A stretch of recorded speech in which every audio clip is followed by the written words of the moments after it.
C'est pas pour faire du mal, la parole de Dieu. La parole de Dieu, elle sépare le mal et le bien. Elle partage ceux qui sont prédestinés et ceux qui ne le sont pas. Donc t'es de quel côté? T'es du côté des Jedi, c'est une image, hein. T'es du côté des chrétiens, t'es du côté des prédestinés, ou alors du côté des seigneurs Sith. Dans le Star Wars, le camp du mal, Palpatine et compagnie, ils utilisent des méthodes qui ressemblent aux méthodes de notre monde. La manipulation, le mensonge, la haine, la violence, la sorcellerie. Et la sorcellerie dans Star Wars. Hein. Dans ce monde, c'est pareil. Ceux qui ont cette arme-là, du diable, ceux qui sont dans le camp de Palpatine, tu comprends l'image? Ils utilisent des méthodes sans scrupule.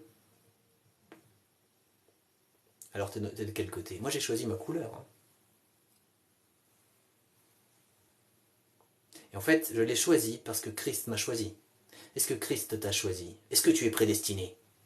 Est-ce que Dieu t'a appelé ou t'appelle? Est-ce que tu vas répondre à l'appel de Dieu? Est-ce que tu vas accepter Jésus-Christ comme Sauveur et comme Seigneur et te repentir de tes péchés? Ou est-ce que tu vas persister dans le mal et aller en enfer pour l'éternité?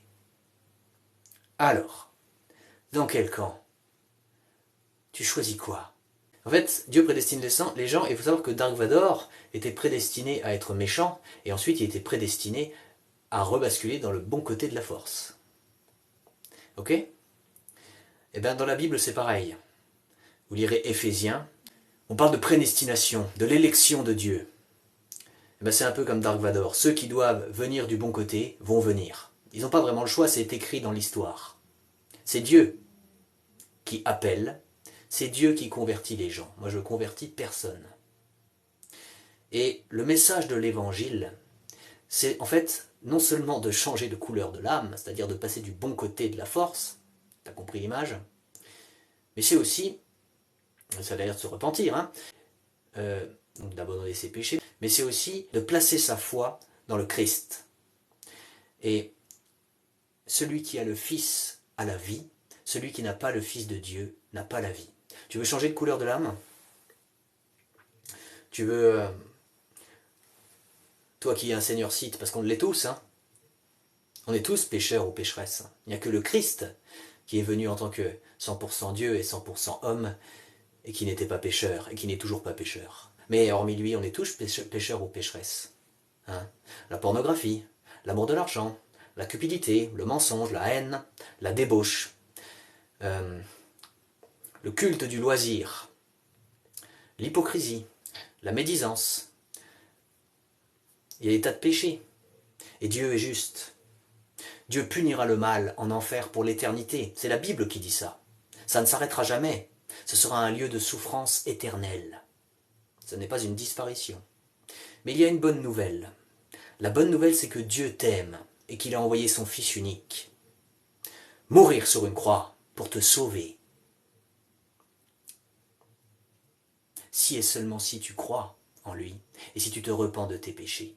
Parce qu'en fait, il n'a pas payé pour tout le monde. Quand je dis pour te sauver, alors, oui, il a envoyé son Fils unique pour que tu crois en lui et que tu sois sauvé. Pour que tu crois en lui et que tu te repentes, évidemment, il faut la repentance, et que tu sois sauvé. Mais il n'a pas payé pour tout le monde. Il a payé que pour les élus.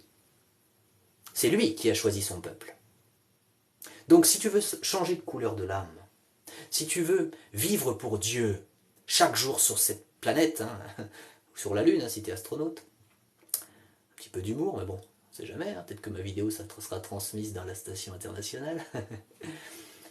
Le sens de la vie, c'est de vivre pour la gloire de Dieu, chaque jour qui passe dans cette vie humaine, et que ça se prolonge au paradis, là où il n'y aura plus jamais aucune souffrance. Bref, si tu veux vivre pour Dieu dans cette vie, là, dans ce monde, dans cette vie terrestre, dans cette vie là maintenant, et si tu veux que ça se prolonge au paradis, toujours pour Dieu, là où il n'y aura plus jamais aucune souffrance, au paradis il n'y aura plus rien de tout ça, et si tu veux éviter l'enfer, pour vivre pour Dieu, pour toujours, alors tu as deux choses à faire. La Bible dit, car Dieu a tant aimé le monde, qu'il a donné son Fils unique, afin que quiconque croit en lui ne périsse pas, mais qu'il ait la vie éternelle. Je vais changer de couleur de l'âme, du coup, après avoir dit ce verset. Tiens, du bleu. Tu as donc deux choses à faire si tu veux de Dieu dans ta vie. Et si tu es prédestiné, tu feras ce choix, aujourd'hui ou plus tard, mais fais-le maintenant, n'attends pas. C'est une perte de temps sinon. Qu'est-ce que tu dois faire? Eh bien tu dois croire, si tu veux de Dieu dans ta vie, si tu veux être délivré de l'enfer, du monde, du diable, et vivre dès maintenant sur terre pour Dieu, et au paradis aussi, pour Dieu, dans l'éternité. Et ça ne s'arrêtera plus jamais, il n'y aura plus jamais aucune souffrance. Si tu veux ça, il faut que tu crois. Il faut que tu crois que Jésus-Christ est Dieu, est EST. Il faut que tu crois aussi qu'il est le seul Fils de Dieu.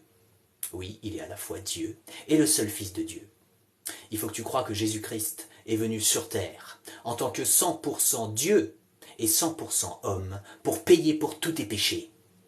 Il faut que tu crois que Jésus-Christ a souffert pour tous tes péchés. Il faut que tu crois que Jésus-Christ est mort pour tous tes péchés sur la croix.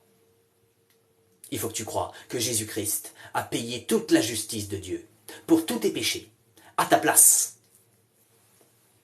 Il faut que tu crois que Jésus-Christ a payé ton enfer éternel, à ta place.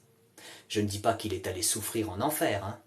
Ça, je n'ai pas trouvé d'endroit dans la Bible où c'est écrit. Mais je te dis qu'il faut que tu crois que Jésus-Christ a payé ton enfer éternel à ta place. C'est-à-dire qu'il a réussi à payer ta punition illimitée, en un temps limité. Voilà ce qu'il faut que tu crois. Et il faut que tu crois que Dieu a ressuscité Jésus-Christ au 3e jour, et que Jésus-Christ ne mourra plus jamais, que Jésus-Christ a vaincu la mort, qu'il vit pour toujours, que Dieu l'a ressuscité au 3e jour. Et la deuxième chose qu'il faut que tu fasses, si tu as accepté de croire tout ce que je viens d'expliquer là, c'est la repentance. Il faut que tu te repentes de tous tes péchés devant Dieu. Il faut une vraie repentance, une repentance sincère. C'est quoi la repentance? Il faut que tu dises à Dieu combien tu regrettes de lui avoir fait du mal, par tes péchés. Il faut que tu t'engages devant Dieu à abandonner le mal, le péché sous toutes ses formes. Il faut que tu cites tes fautes, tes péchés à Dieu, et il faut que tu lui demandes pardon. Alors arrête cette vidéo. Cite tes fautes, tes péchés à Dieu, et demande-lui pardon. Vas-y, arrête cette vidéo maintenant et fais-le.